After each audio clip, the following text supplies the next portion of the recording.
Hey guys, welcome back. It's me, DMDave, on Worldbuilding with DMDave. Uh, Thank you all so much for following. This is going to be our 7th video in this series, which is pretty cool. So far, we have taken a map from Dyson Logos' blog. We've traced it in Dungeon Draft, finished it off in Photoshop, uploaded it to Roll20. We've put in the dynamic lighting, and we just did the numbers. Now we're going to start planning some encounters, which is going to be a whole lot of fun. And I'm going to show you exactly kind of my process for planning encounters. One tool that you're really going to want to have when you go to start planning your encounters is you want to have a copy of the Dungeon Master's Guide handy. There's some tables in here that really helps you kind of balance encounters the D&D way. You can go outside of it, but I'm kind of aiming for this mega delve that I'm working on to be kind of a simple, no-brainer style. I might change that in the future, but for this first entry, which is going to be a level 1 adventure in our Morlock retreat, I'm going to make it kind of with their book. Now, what you want to do is there is a table within the Dungeon Master's Guide, and I will try to add a link to an image of it somewhere, but it is all the way back in the appendices. It's called, let's see, what do they call this thing? The Dungeon Chamber Contents. I really like this table because it more or less breaks down how Wizards of the Coast, the creators of Dungeons and Dragons, feel that a average dungeon should have. And if you look kind of between the lines here on the D100 table for the chamber contents, you will see that there is you have about a 50% chance in each area to run into a monster. That monster can be friendly or, it could be hostile. Mostly going to be hostile. You've got about a 25% chance of running into a trap or a hazard. And then the rest of it's going to be empty rooms without any sort of dangers to the characters. So when starting out with this, I'm actually going to go and I'm going to go to I'm going to create a new Google Sheet here. We're going to start a blank sheet. And what we're going to do is, and you can just get this at sheets.google.com. I think you have to have a Google subscription, but it's pretty easy to get. It's free. I'm going to type in, let's see, Dyson Mega Delve contents, or let's call it a planning sheet. Planning, okay? And we're going to do Morlock upper levels. This is the first area that we start off in, the one that we numbered last time, starting from the ladder.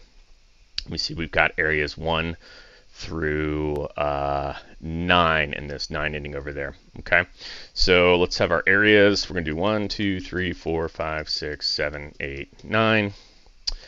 Then we're going to have our contents. Okay, now the contents you can do with the D100 roll, which is going to give you random results, and that's exactly what I'm going to do. When it comes to planning things out, especially when I'm looking at a huge task or an area that's got like hundreds of rooms in it, I don't really want to overthink it unless it's something I'm specifically planning, like an end cap. With this, I kind of just want it to be an introductory adventure, and I find that sometimes random comes up with more interesting stuff. So what I'm actually going to do is create a way for this to roll a D100. And the way you can do that in your Google Planning Sheet is you can do it with a pretty simple formula called rand between. So you type rand between, you do open parenthesis, and then we do a 1, 100. And what this will do, it'll produce a roll, like a D100 roll for us. So you can see it's created an 82.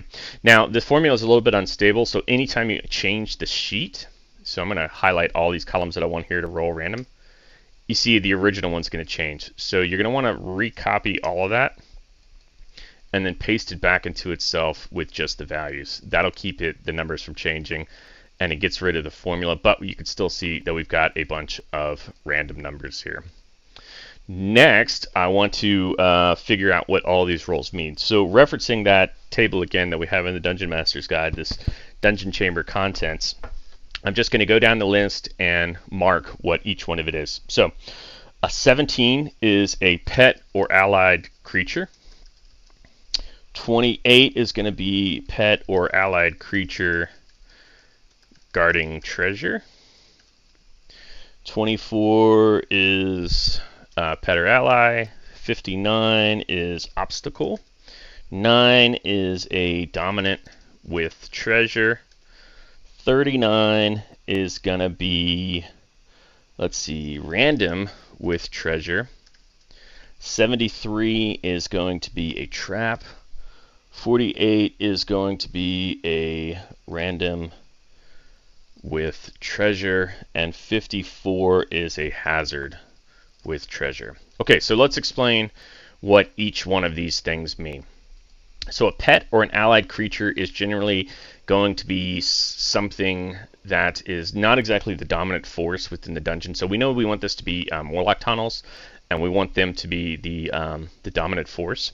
So this would be any kind of like other creatures that are working with our Morlocks, or in this case, Grimlocks. Okay, this means they're not specifically guarding a treasure in Area 1. But here in Area 2, we've got an encounter where they are guarding treasure.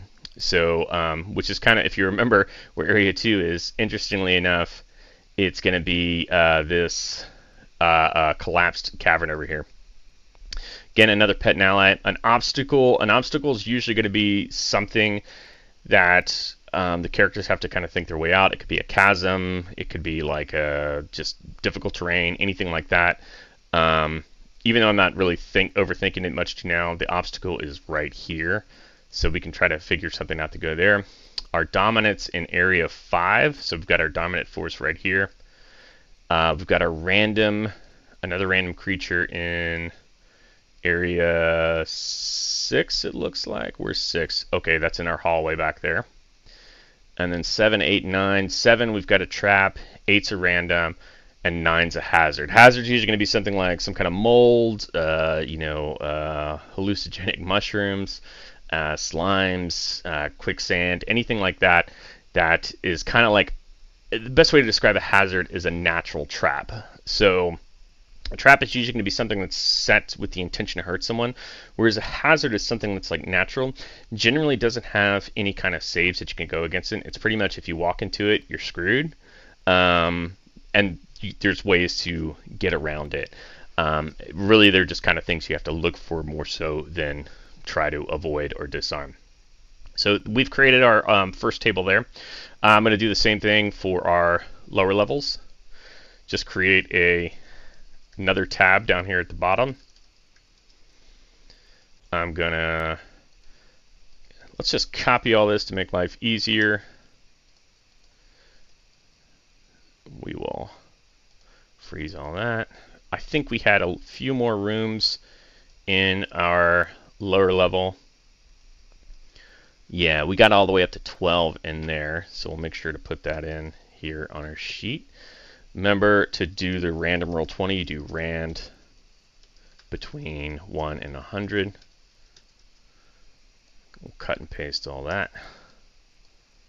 And then we'll copy all of this, and we will paste as values, and then just start filling it in. So 1 is going to be a dominant. 27 is going to be pet or ally. 79 is a trick. So tricks are kind of like weird things that don't really have any effect, but could make the players like wig out. Like it could be like a weird voice, or like the wind wandering through something, or it could just be like something magical, like the room is just red for some reason, and everything that goes in it is red. It kind of adds to that fantastic element of the game. 43 is random with treasure. 40 is random, just plain random, no treasure. 8 is dominant. Glad we got some more dominance. I was afraid there weren't actually going to be any Morlocks in our Morlock tunnels. So they're all hiding down in the basement. 41 is a random creature. Random creatures tend to be creatures that aren't necessarily aligned with the bad guys. They could be like insects or big monstrosities that kind of are doing their own thing. The dominant inhabitants are leaving them alone.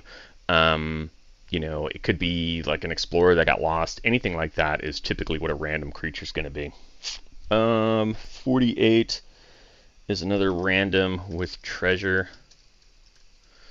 11 is going to be a dominant. Oops, not 11. 67. 67 is a trap. And 50 is a random with treasure. Okay, cool. So cool. We've got all of our monsters here, and all of our contents and stuff like that, both for our upper and lower levels. Now it's just a matter of deciding what these things actually are. So we're going to go ahead and do that in our next video. So just to kind of recap what we've done, I've created a spreadsheet in Google Sheets. I've labeled my two levels, the upper levels and the lower levels. With the areas, I used a formula in Google Sheets, equals ran between open parentheses 1 comma 100 close parentheses, rolls a random roll, pasted those back, which then using the Dungeon Chamber contents, which is on, if you have a physical copy, it's 296-ish of the book. It should be 296 if you have a copy that's pretty recent, but it's in the Appendix A of the Dungeon Master's Guide. And yeah, we've kind of figured out what's going to be in there. On our next video, we're actually going to determine what those encounters actually are and what the difficulty for each of those counters are, so that we have a nice balanced encounter. So anyways, if you like this video, be sure to like and subscribe, and I will see you next time. Thanks.